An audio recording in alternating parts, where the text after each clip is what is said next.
સાજીશ. લેખક કનુ ભગદેવ. પ્રકરણ 8 ગુલામ બેગમ બાદશાહ ભાગ 2. સવારે 10 વાગે સીઆઈડીના એજન્ટો સોમચંદને પકડી લાવ્યા અને હવે એ જ બૂમબરાડા પાડતો હતો. સોમચંદને સીધો હેડક્વાર્ટરના ઇન્ટ્રોગેશન રૂમમાં લઈ જઈને લોખંડની એક ખુરશી પર બેસાડ્યા બાદ તેના હાથ પગ બાંધી દેવાયા હતા. આ શું માંડ્યું છે? સોમચંદ રોષથી તમતમતા અવાજે બરાડ્યો. મને આ રીતે પકડીને અહીં શા માટે લાવ્યા છો? હું કોણ છું એની તમને ખબર નથી લાગતી. સીઆઈડીના એજન્ટો પર એના બરાડાની કંઈ અસર ન થઈ. તેઓ ચૂપ જ રહ્યા. મારા સવાલનો જવાબ આપો. તેમને ચૂપ જોઈને સોમચંદ ફરીથી તાડુક્યો. તમારા મોંમાં મગ ભર્યા છે કે શું? મારી વાતનો જવાબ શા માટે નથી આપતા? તમારી વાતનો જવાબ હું આપું છું મિસ્ટર સોમચંદ. સહસા ઇન્ટ્રોગેશન રૂમમાં એક નવો અવાજ ગુંજી ઉઠ્યો. એ અવાજ સાંભળતા જ સોમચંદ એકદમ ચમક્યો. એણે માથું ઊંચું કરીને દરવાજા સામે જોયું. એ અવાજ થોડી સેકન્ડો પહેલાં જ રૂમમાં પ્રવેશેલા દિલીપનો હતો. રજનીમાલા અને ધીરજ પણ એની પાછળ અંદર પ્રવેશ્યા. મિસ્ટર દિલીપ, તમે? સોમચંદ માંડ આટલું જ બોલી શક્યો. દિલીપે કંઈ જવાબ ન આપ્યો. સોમચંદને પકડી લાવેલ ત્રણેય સીઆઈડી એજન્ટો તત્પર મુદ્રામાં ઊભા હતા. તમારું કામ પતી ગયું છે, હવે તમે જઈ શકો છો, દિલીપે ત્રણેયને ઉદ્દેશીને કહ્યું. ત્રણેય એજન્ટો જાણે ત્યાં હતા જ નહીં એ રીતે વિદાય થઈ ગયા. ઇન્ટ્રોગેશન રૂમમાં હવે સોમચંદ સિવાય દિલીપ વગેરે જ હતા. સોમચંદ પૂર્વવત રીતે ખુરશી પર બંધનગ્રસ્ત હાલતમાં બેઠો હતો. મિસ્ટર દિલીપ, એ પહેલાંની જેમ જ રોષથી તમતમતા અવાજે બોલ્યો. હું ફરીથી પૂછું છું કે મને આ રીતે શા માટે અહીં લાવવામાં આવ્યો છે? મારી સાથે આવા અઘટિત વર્તન બદલ તમારા વિભાગને કેવી આકરી સજા ભોગવવી પડશે એની તમને ખબર નથી લાગતી. સમગ્ર અખબારી આલમ તમારી વિરુદ્ધ થઈ જશે. આજ સુધી જે અખબારો મોટા એડિંગોમાં વખાણ કરે છે એ જ અખબારો તમારા આ વર્તનની ટીકા કરીને કાગારોળ મચાવી મૂકશે. સોમચંદની વાત સાંભળીને દિલીપના જડબા સખ્તાઈથી ભીસાયા. એના ચહેરા પર દુનિયાભરની કઠોરતા ઉતરી આવી.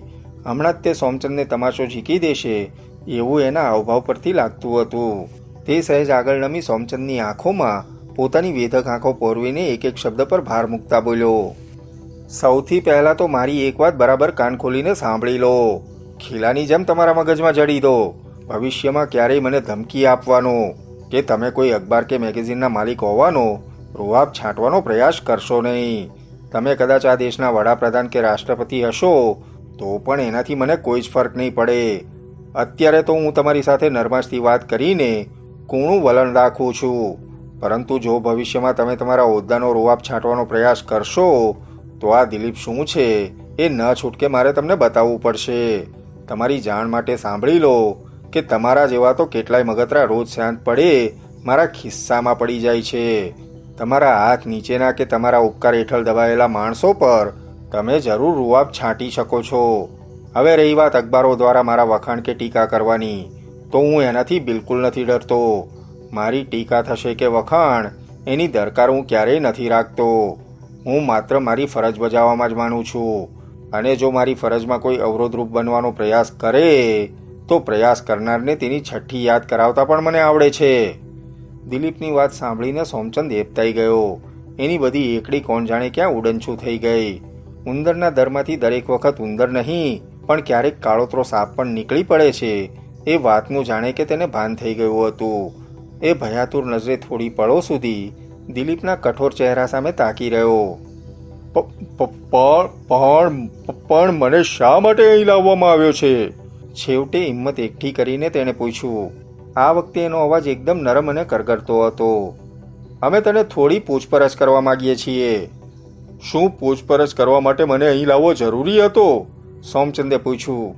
એની નજર હજુ પણ દિલીપના ચહેરા સામે જ જડાયેલી હતી.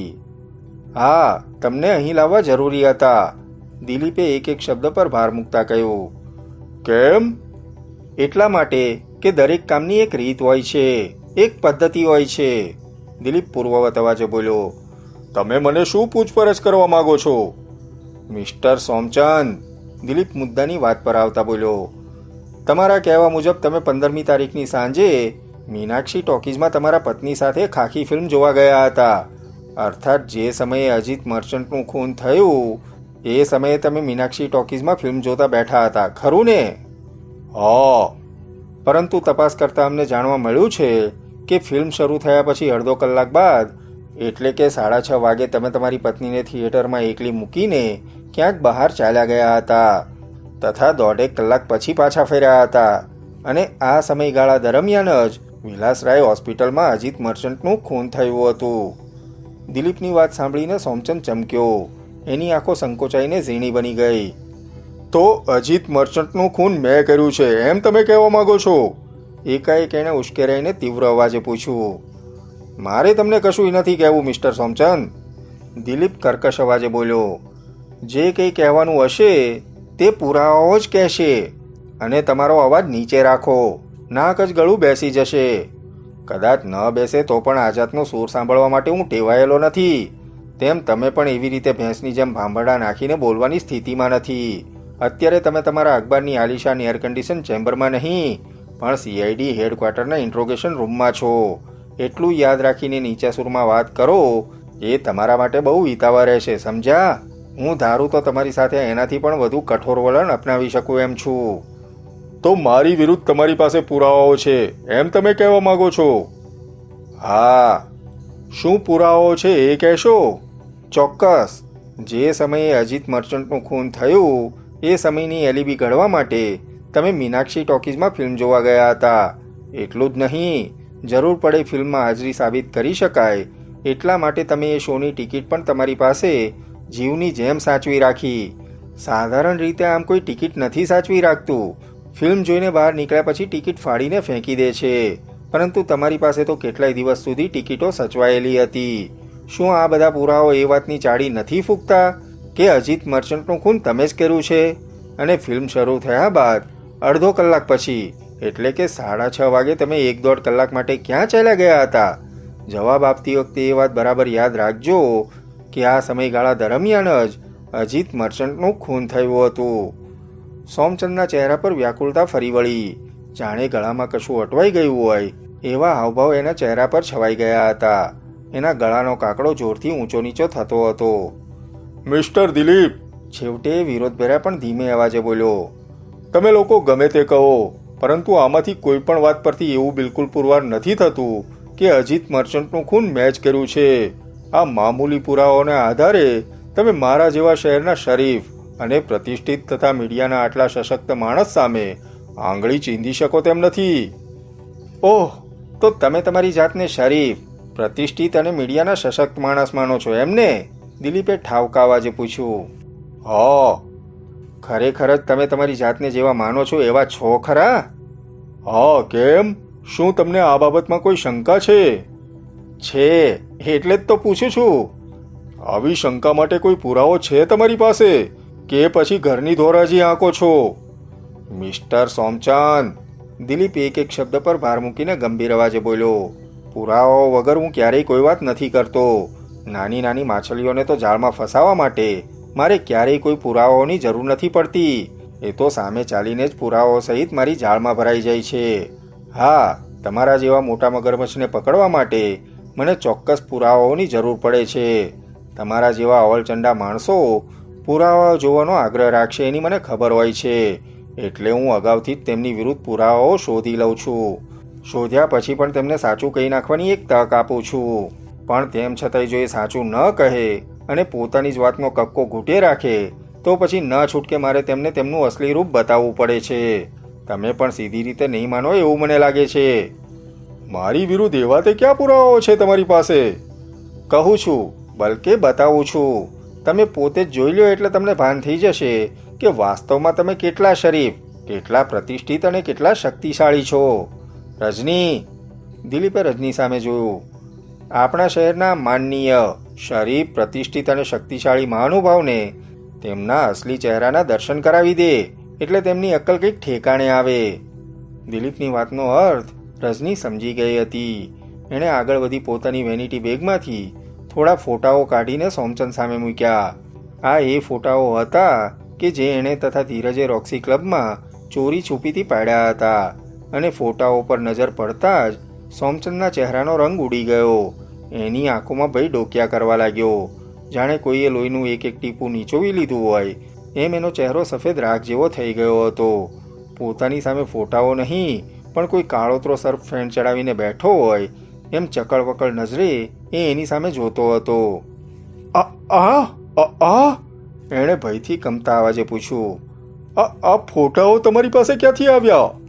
તમે જે જગ્યાએ રાત્રે મોજમસ્તી કરવા માટે ગયા હતા ત્યાંથી જ આવ્યા છે, દિલીપે નાટકીય અવાજે જવાબ આપ્યો. સોમચંદની હાલત અત્યંત કફોડી થઈ ગઈ હતી. હુકમના બધા પત્તા હવે દિલીપના હાથમાં હતા અને સોમચંદ એની સામે ગરીબડી ગાયની જેમ બેઠો હતો. ફોટાઓ જોયા પછી એની રહી સહી દિલેરી પણ ઓસરી ગઈ હતી. એ શરમ અને ભોંઠપ અનુભવતો નીચે જોઈ ગયો. મિસ્ટર સોમચંદ, દિલીપ એક શબ્દ પર ભાર મૂકતા બોલ્યો. મેં તમને કહ્યું હતું ને કે હું પુરાવાઓ વગર ક્યારેય કોઈ વાત નથી કરતો. આ ફોટાઓની એક નકલ અખબારોને પહોંચાડી દેવામાં આવે તો તમારી આબરૂ શું રહે? તમે જે પ્રેસ તથા મીડિયાના સશક્ત માણસ હોવાના બણગા ફૂંકો છો ને મોટી મોટી વાતો કરો છો, એ જ લોકો આ ફોટા જોયા પછી તમારી વિરુદ્ધ કીચડ ઉછાળીને તમને ફૂટપાથ પર હાથમાં વાટકો લઈને ભીખ માગતા કરી દેશે. પછી તમે અખબાર કાઢવાની વાત તો એક તરફ રહી, એના નામથી પણ દૂર ભાગશો. તમારી આબરૂ ઢંકાયેલી છે ત્યાં સુધીની જ વાત છે. તમે ભલે અખબાર છાપતા હો, પરંતુ તમારા કરતાં હું વધુ સારી રીતે અખબારવાળાને ઓળખું છું. તેમને તો બસ પોતાના અખબાર માટે ગરમા ગરમ સમાચાર જોઈએ, પછી ભલે એ સમાચાર તેમના ધંધાર્થી ભાઈ કે મિત્રોના હોય. આવા સમયે તેમને માટે બધા સંબંધો ગૌણ બની જાય છે. ક્યારેક તમારે કોઈ અખબારના માલિક કે તંત્રી સાથે અત્યંત નિકટતા કે આત્મીયતા હોય તો બહુ તો તમારું નામ ન છાપે, પરંતુ બાંધી ભાષામાં સમાચાર તો જરૂર છાપે.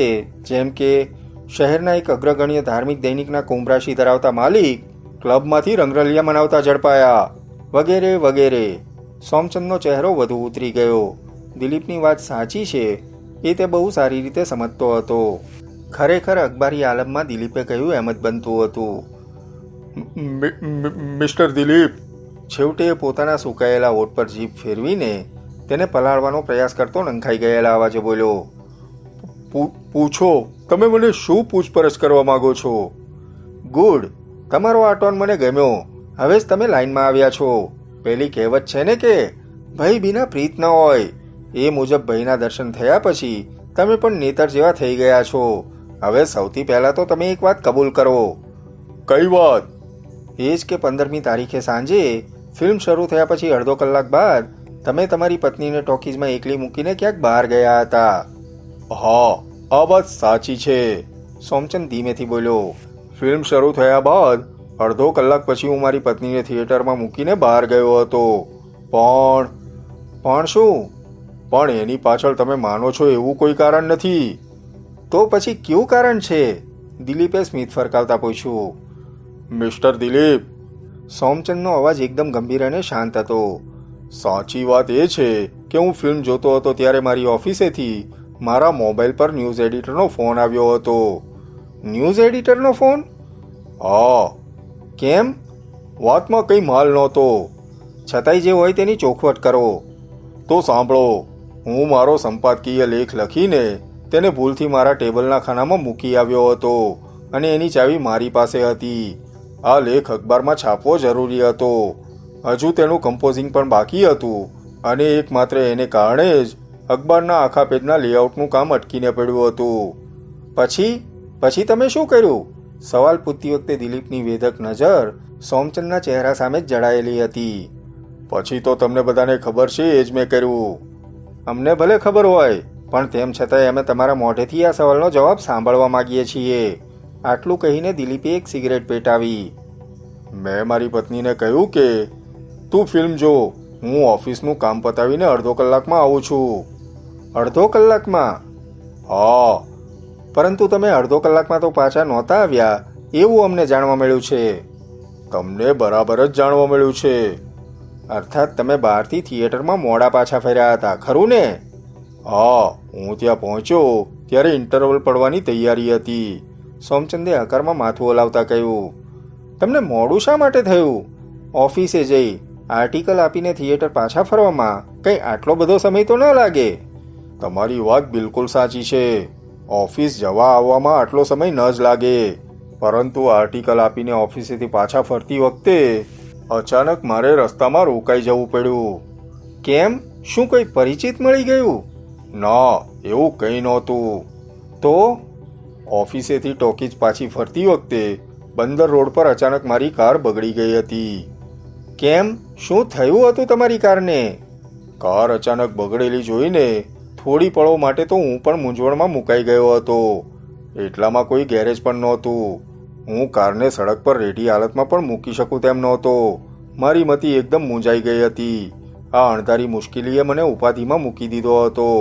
હું ટેક્સીમાં બેસીને કોઈ કારીગરને બોલાવવાનું વિચારતો હતો ત્યાં જ મને સ્ફૂર્ણા થઈ. કેવી સ્ફૂર્ણા? મને થયું કે હું પોતે જ એન્જિન ચેક કરી જોઉં. પછી એન્જિન ચેક કર્યું તમે? હા. શું કંઈ બગાડ થયો હતો? ખાસ કોઈ બગાડ નહોતો. બસ કાર્બેટરમાં થોડો કચરો ભરાઈ ગયો હતો. મેં કચરો સાફ કર્યો તો તરત જ કાર સ્ટાર્ટ થઈ ગઈ. ઓહ, તો એટલા માટે જ તમને ટોકીજે પાછા ફરવામાં મોડું થયું હતું એમને? દિલીપે સિગરેટનો કસ ખેંચતા પૂછ્યું.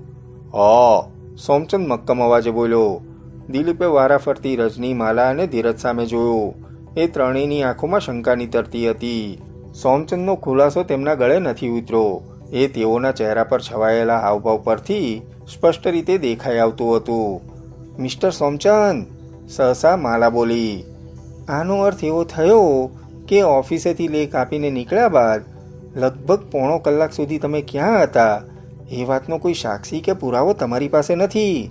તમે કોઈ ગેરેજમાં અથવા તો કોઈ કારીગરને બોલાવીને કાર રિપેર કરાવી હોત તો પણ આ વાતની પૂછપરછ દ્વારા ખાતરી કરી શકાત. પરંતુ તમારા કહેવા મુજબ કાર પણ તમે જ રિપેર કરી હતી. તમારી આ વાતમાં કેટલું સત્ય છે ને કેટલું જૂઠાણું છે એ તો હવે ભગવાન જાણે. મારી પાસે કોઈ સાક્ષી કે પુરાવો નથી, પણ હું સાચું જ કહું છું, સોમચંદે નીચું જોઈને જવાબ આપ્યો. દિલીપ વ્યાકુળતાપૂર્વક આમથી તેમ આટા મારતો હતો. એનું દિમાગ ઝપાટાબંધ કામે લાગી ગયું હતું. એક જ ઝાટકે આ સમગ્ર કેસ પરથી પડદો ઊંચકી શકાય એવો કોઈક મુદ્દો તે શોધતો હતો. મિસ્ટર દિલીપ, જરા મારી સાથે આવશો? માલા બોલી. ચાલ. માલા તેને રૂમમાં એક ખૂણામાં લઈ ગઈ. દિલીપે પ્રશ્નાર્થ નજરે એની સામે જોયું. મિસ્ટર દિલીપ, માલા ધીમા પણ ગંભીર અવાજે બોલી. સોમચંદે કારની બાબતમાં જે ખુલાસો કર્યો છે એ એકમાત્ર બહાનું જ છે, નર્યું જુઠ્ઠાણું જ છે. આવું તું ક્યાં આધારે કહે છે? મારા અપરાધશાસ્ત્રના અભ્યાસના આધારે. હમણાં મેં સોમચંદને સાક્ષી પુરાવાની જે વાત જણાવી એનો જવાબ એણે નીચું જોઈને આપ્યો હતો. અપરાધશાસ્ત્રના સિદ્ધાંત મુજબ આ ખોટા માણસની મોટામાં મોટી નિશાની છે. એ ક્યારેય આંખ સાથે આંખ મિલાવીને જવાબ નથી આપતો, પણ જવાબ આપતી વેળાએ નીચું જોઈ જાય છે. જે માણસના પેટમાં ચોર હોય એ જ આવું કરે છે. માણસ પેટના ચોરથી જેટલો ગભરાય છે એટલો બીજા કોઈનાથી એ નથી ગભરાતો. આ જ વાત સોમચંદને પણ લાગુ પડે છે. બસ, મારે તમને આટલું જ કહેવાનું હતું. હા. દિલીપના ગળામાંથી હુંકાર નીકળ્યો. બંને સોમચંદ પાસે પાછા ફર્યા. હજુ સુધી દિલીપના મગજમાં કોઈ મુદ્દો નહોતો આવ્યો. પછી અચાનક એની નજર રોક્સી ક્લબવાળા ફોટાઓ પર સ્થિર થઈ ગઈ. એણે 2-3 ફોટાઓ ઊંચકીને ધ્યાનથી તેનું નિરીક્ષણ કર્યા બાદ પાછા મૂકી દીધા અને પછી સોમચંદ સામે જોતા કહ્યું. એક વાતનો જવાબ આપો મિસ્ટર સોમચંદ. કઈ વાતનો? આ ફોટામાં દેખાય છે તેમ તમે રોક્સી ક્લબ ખાતે જુગારમાં હાર્યા પછી ખુશ થઈને તમારા હરીફ ખેલાડી તથા જુલી નામની યુવતી સાથે મોજમસ્તી માણ્યા બાદ બંનેને ગંજી પત્તાના 3 પાના ગુલામ બેગમ અને બાદશાહ આપ્યા હતા. હવે મારો સવાલ એ છે કે તમે આ ગંજી પત્તા શા માટે ભેટ આપો છો? એની પાછળ ખાસ કોઈ કારણ નથી. છતાંય જે હોય તે કહો. સોમચંદના નાના પાટેકર જેવા ચહેરા પર ખમચાટના હાવભાવ ઉપસી આવ્યા. વાત એમ છે મિસ્ટર દિલીપ કે મને ગંજી પત્તાની રમત ખૂબ જ ગમે છે. છેવટે સોમચંદ ખમચાતા અવાજે બોલ્યો. ગંજી પત્તાની રમતમાં મને જિંદગીની તમામ વાસ્તવિકતા અને ફિલોસોફી દેખાય છે. માણસનું જીવન ગંજી પત્તાની રમત સાથે ઘણું સામ્ય ધરાવે છે. માત્ર આ કારણસર જ તમારાથી પ્રભાવિત થયેલા લોકોને તમે આ 3 પાના આપો છો? હા. મિસ્ટર સોમચંદ, દિલીપ સોમચંદની આંખોમાં પોતાની આંખો પોરવીને ઝેરીલા અવાજે બોલ્યો. ખૂન કર્યા પછી બહુરૂપી ખૂની પણ ઘટના સ્થળે આવા 3 પાના મૂકી જતો હતો એની તમને ખબર છે? હા, ખબર છે. સોમચંદે હકારમાં માથું હલાવતા કહ્યું. ગમે તેમ તોય હું આટલા મોટા અખબારનો માલિક છું અને બહુરૂપી ખૂનીના સમાચારો રોજ રોજ મારા અખબારમાં પણ છપાતા હતા. અને તેમ છતાંય તમે ગંજી પત્તાના 3 પાના આપવાનો તમારો આ ખતરનાક શોખ જાળવી રાખ્યો. તમારી ગેરસમજ થાય છે મિસ્ટર દિલીપ. આ મારો શોખ નહીં, પણ જિંદગી પ્રત્યેની મારી ફિલોસોફી છે. આ ફિલોસોફીને કારણે જ તો મેં આટલી સફળતા મેળવી છે. આવી પરિસ્થિતિમાં હું સહેલાઈથી આ ફિલોસોફીને કેવી રીતે છોડી શકું? બલકે હું તો એક બીજી જ વાત કહેવા માંગુ છું. શું? મિસ્ટર દિલીપ, બહુરૂપી ખૂનીને કોઈ પણ રીતે મારી આ ફિલોસોફીની ખબર પડી ગઈ હોય અને એણે પણ આ ફિલોસોફીથી પ્રભાવિત થઈને તેનો ઉપયોગ કર્યો હોય એ બનવા જોગ છે. હવે આ ગંજી પત્તા મારે માટે આફકના પડીકા જેવા બની ગયા છે એ વાત અલગ છે. હા, દિલીપ વિચારમાં ડૂબી ગયો. થોડી પળો વિચાર્યા બાદ એણે કહ્યું, ઓકે, તમે જઈ શકો છો મિસ્ટર સોમચંદ. પછી સહેજ અટકીને રજની તથા ધીરજ સામે જોતા બોલ્યો, આમના બંધનો ખોલી નાખો. રજની તથા ધીરજના ચહેરા પર પળભર માટે અચરજ છવાયું. પછી તેમણે આગળ વધીને સોમચંદના બંધનો ખોલી નાખ્યા. સોમચંદ રાહતનો ઊંડો શ્વાસ ખેંચીને ખુરશી પરથી ઊભો થઈ ગયો. મિસ્ટર દિલીપ, આ ફોટા હું લઈ જાઉં? ના, બિલકુલ નહીં, દિલીપ કર્કશ અવાજે બોલ્યો. એમને એમ જ રહેવા દો. પણ તમે બેફિકર રહો. આ ફોટાઓનો અમારા વિભાગ કોઈ દુરુપયોગ નહીં કરે. વખત આવી આ ફોટાઓ તમને પાછા મળી જશે. પરંતુ તેમ છતાંય સોમચંદને સંતોષ ન થયો. એ શંકાભર્યા ચહેરે ત્યાંથી વિદાય થઈ ગયો.